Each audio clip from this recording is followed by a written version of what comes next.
End of the story. MLB Commissioner Rob Manfred standing down on Atlanta's Tomahawk Chop nickname. There has been no pressure placed on Atlanta towards changing its nickname or banning the Tomahawk Chop by its fans, MLB Commissioner Rob Manfred said Tuesday, supporting Atlanta's stance. I think it's important to understand that we have 30 markets in the country, Manfred said. Not all are the same. The Braves have done a phenomenal job with the Native American community. The Native American community in that region is fully supportive of the Braves program, including the Chop. For me, that's kind of the end of the story. Well, the story may be only beginning considering that Atlanta is now on baseball's biggest stage, with the Tomahawk Chop expected to draw heavy criticism. Atlanta, as I've said before, Manfred said, they've done a great job with the Native Americans. I think the Native American community is the most important group to decide whether it's appropriate or not, and they have been unwaveringly supportive of the Braves. Yet, it's hardly as if every Native American group supports the Chop, with several tribal communities vigorously opposed to it, believing it flaunts racism. I don't know how every Native American group around the country feels, Manfred said. I am 100% certain that the Braves understand what the Native American community in their region believes and that they've acted in accordance with that understanding.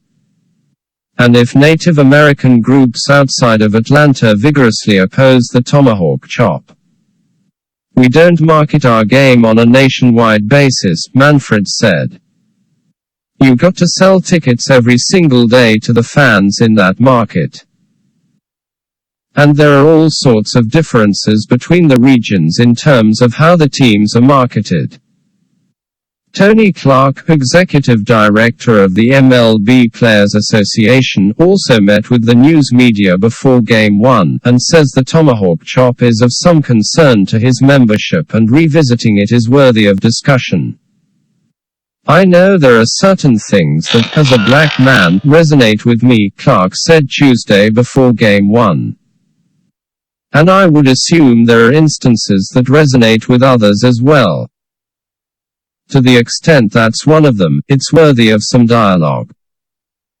Manfred still is loathed in Georgia for moving the All-Star game to Denver in protest of its voting rights bill, which experts believe discriminates against African American and other minority voters, and hopes that MLB will be able to stay out of the political arena. We always have tried to be apolitical, Manfred said. Obviously, there was a notable exception this year.